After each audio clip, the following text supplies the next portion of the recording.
Hello everyone. So in this video we will see that how we can get the object information using web component. Okay.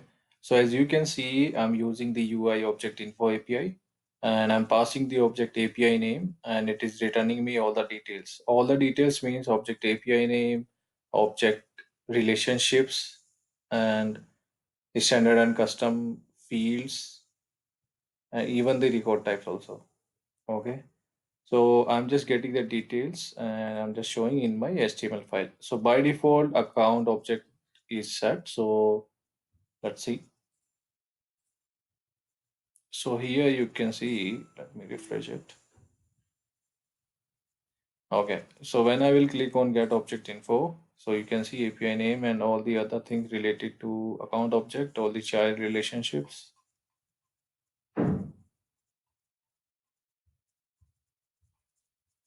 standard fields,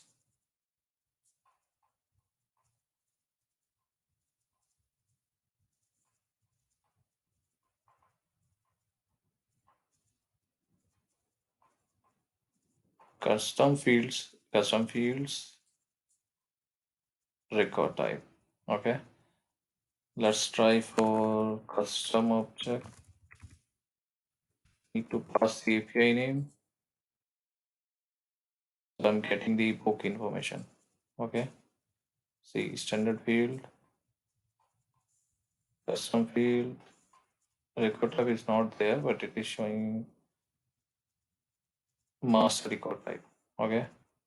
So this is how you can get the object information. You just need to pass the API name to the get object info, and I'm just using the same JSON.stringify, which I already explained in my previous video. So I hope you guys like the video. Thank you so much.